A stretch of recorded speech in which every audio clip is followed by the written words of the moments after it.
Bismillahirrahmanirrahim. Alhamdulillahi rabbil alamin. Wassalatu wassalamu ala asrafil anbiya'i wal mursalin. Allahumma salli wa sallim wa barik ala sayyidina Muhammadin nabil ummi wa ala alihi sahbihi wa barik wasallam. Alhamdulillah kita telah menjalankan puasa hari ke-26 menuju malam ke-27.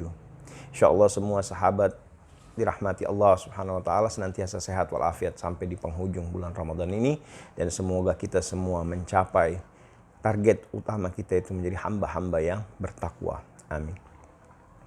Kesempatan ini kita ingin mengkaji tentang buah dari iman. Apa itu buah dari iman? Tidak lain adalah cinta. Cinta tidak lepas dari kehidupan kita sehari-hari. Bahkan bisa dikatakan ada dua hal antara cinta dan benci, inilah yang membuat dunia berputar. Nah, agama pada dasarnya hadir untuk mengarahkan kita cinta kepada yang mana dan benci kepada yang mana. Tentunya sebagai umat Islam, umat Rasulullah SAW, kita di Al-Quran dan di hadis, bertaburan hadis mengatur, mengajarkan kita apa yang harus kita cintai dan apa yang harus kita benci. Ya tentunya nomor satu sesuai dengan iman itu sendiri rukunnya, bahwa kita wajib mencintai Allah Subhanahu wa taala dan Rasul sallallahu alaihi wasallam. Oleh karena itu, cinta yang didasari oleh iman kepada Allah dan Rasulnya itu akan membuahkan kemuliaan. Sedangkan cinta yang tidak didasari oleh iman kepada Allah Subhanahu wa taala dan Rasulnya akan melahirkan kehinaan. Cinta, kalau kita dalam bahasa Arab, cinta diekspresikan dengan berbagai kata. Tapi yang paling populer dan kita mau ambil kata hub. Hub, yuhib, mahbub, habib. Itu semua berurusan dengan itu cinta itu sendiri gitu. Sampai-sampai Rasul SAW sendiri mendapat gelar Habibullah, kecintaan Allah Subhanahu wa taala. Sedangkan Nabi Ibrahim alaihissalam mendapat gelar Khalilullah, teman dari Allah Subhanahu wa taala. Sedangkan Nabi Musa alaihissalam mendapat gelar Kalimullah, bercakap-cakap dengan Allah Subhanahu wa taala. Tentunya bercakap dan berteman itu tergabung semua dalam satu kata kekasih atau Habibullah itu sendiri. Karena tidak mungkin menjadi kekasih tanpa dia bercakap-cakap, apalagi dia berteman. Oleh karena itu, sampai-sampai Rasul sendiri mengatakan dalam salah satu hadisnya, tidak sempurna iman seseorang sebelum dia mencintaiku atau mencintai Rasul SAW lebih daripada dia mencintai dirinya dan keluarganya dan anak-anaknya. Begitu juga diperintahkan kita dalam Al-Quran bahwa betapa Allah telah menurunkan, memberikan kita seorang Rasul yang untuk kita cintai dan untuk kita ikuti. Karena bohong orang yang mengatakan cinta tapi tidak mengikuti. Karena biasanya cinta itu hadir karena mengidolakan, memfavoritkan. Kalau bahasa orang sekarang ngefans. Jadi orang-orang yang memang mencintai Rasul Sallallahu Alaihi Wasallam, kembali lagi, tidak mungkin cinta, tidak mungkin sayang sebelum kita kenali. Itulah gunanya kajian-kajian kita yang kemarin-kemarin. Bagaimana kita mengkaji tentang Allah Subhanahu wa taala dengan kadar kemampuan kita ya. Mengkaji tentang Rasul sallallahu alaihi wasallam dan mengkaji tentang ajaran-ajaran dari Islam ini sendiri. Jadi kembali lagi tadi bahwa cinta harus kita buktikan. Oleh karena itu dalam bahasa Arab sendiri, gharib, kedekatan itu seakar kata dengan kata kurban. Maksudnya apa?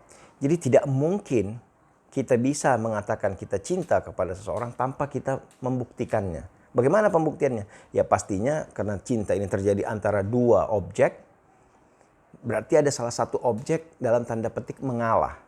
Atau mengorbankan, bisa perasaannya, bisa waktunya, bisa emosinya, untuk bisa mendapatkan cinta dari objek yang satunya atau subjek yang satunya. Nah, dalam urusan cinta ini juga, makanya kita harus benar-benar hati-hati seperti yang kita bahas tadi, kepada siapa kita cinta dan kepada siapa kita benci. Dan semua letaknya cinta dan benci ini adanya di hati kita. Dan salah satu tujuan kita berpuasa adalah bagaimana kita bisa membersihkan hati kita dari sampah-sampah ataupun kebencian-kebencian yang pernah kita bahas, baik itu sifat hasud, kesombongan, ujub, riya, bakhil, dan segala macam penyakit-penyakit itu, sehingga yang tersimpan hanya cinta. Puncak dari cinta itu sendiri adalah rahmat Allah Subhanahu wa taala. Allah Rahman Rahim. Jadi orang-orang yang betul-betul beriman seperti yang saya katakan tadi di awal, buah dari iman itu adalah cinta. Orang yang beriman akan terlihat dari wajahnya, wajahnya penuh dengan cinta, wajahnya penuh dengan rahmat. Dia kemana-mana akan membawa rahmat. Dan salah satu pesan Rasul SAW, Anda ingin saling mencintai, minimal tebarkan salam. Tebarkan salam, tersenyum. Seperti Rasul SAW senantiasa tersenyum. Dan juga dalam salah satu hadis yang kami pernah baca, saling memberi hadiah. Saling memberi, saling memberi. Niscaya akan timbul cinta di hati-hati kalian. Itu tentang cinta itu sendiri. Semoga kita selama bulan Ramadan ini dan ada beberapa hari ini mampu membersihkan hati kita. Sehingga yang bisa masuk rahmat Allah Subhanahu wa taala. Sehingga kita mampu membersihkan seluruh rasa benci. Dan yang tertinggal hanya cinta dan rahmat bagi seluruh umat. Karena itu juga salah satu hadisnya Rasul katakan, tidak sempurna iman seseorang sebelum dia mencintai saudaranya mukmin seperti dia mencintai dirinya sendiri. Karena mukmin pada hakikatnya ibarat satu badan.